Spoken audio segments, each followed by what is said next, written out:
এই টাইপের finger ring box বানিয়ে ফেললাম, তাও আবার বাসার পরে থাকা প্লাস্টিক বক্স দিয়ে।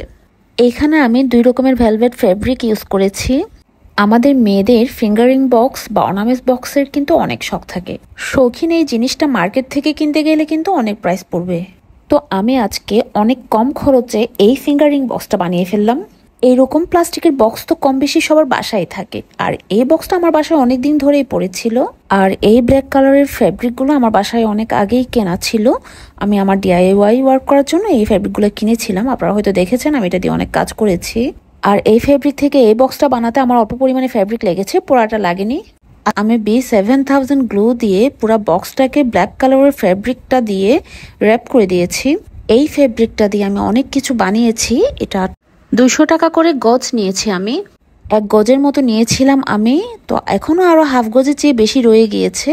সামনে সেই ফেব্রিকটা দিয়ে আরো কিছু আইডিয়া আপনাদের সাথে শেয়ার করবো ইনশাল্লাহ। এইবার উপরে এবং নিচে হট গ্লু দিয়ে একটা লেস লাগিয়ে দিব। এই লেসটা আমি 20 টাকা করে গজ নিয়েছিলাম, এখানে 1 গজের মতো লেস লেগেছে। আর এখন আমি যেটা বসাবো এটা পুরাই গেম চেঞ্জার। এটা বসানোর পরে লুকটা পুরাই চেঞ্জ হয়ে গিয়েছে।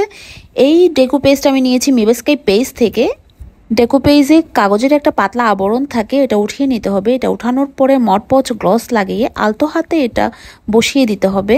মিবেস্কাই পেজ থেকে ডেকো পেপারটা নিয়েছিলাম, তো ওই পেজের নাম আমি ক্যাপশনে মেনশন করে দিব আপনাদের সুবিধার্থে। আমি ভিতর দিকে একটা ফেব্রিক লাগিয়ে দিয়েছি। এবার এই জায়গাটাই আমি একটা ডেকো পেপার লাগিয়ে দিব এবং এইখানে আমি সাদা রঙের কাগজের আবরণটা আগে লাগিয়ে দিয়েছি। ফ্লাওয়ারগুলো ব্রাইট দেখানোর জন্য এই কাগজটা আমি লাগিয়েছি।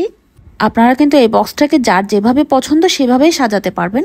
হাতের কাছে যা থাকবে সেটা দিয়েই সাজিয়ে নিতে পারবেন। আর এবার আমি ফোম নিয়েছিলাম। এই ফোমটা আমি 70 টাকা করে গজ নিয়েছিলাম। এখানে আমার হাফ গজের চেয়ে কম লেগেছে, তো প্রথমে মাপ নিয়ে নিয়েছি। মাপ নেওয়ার পরে কেটে নিয়েছি অনেকগুলো। কাটার পরে এবার ভেলভেট ফ্যাব্রিক দিয়ে এটাকে আমি র্যাপ করে নিব। কেটে নেওয়া ফর্মগুলোকে আমি ফ্যাব্রিক দিয়ে কভার করার জন্য B7000 গ্লু ইউজ করেছি। আর এগুলোকে এখানে অ্যাড করার জন্য আমি হট গ্লু ইউজ করেছি।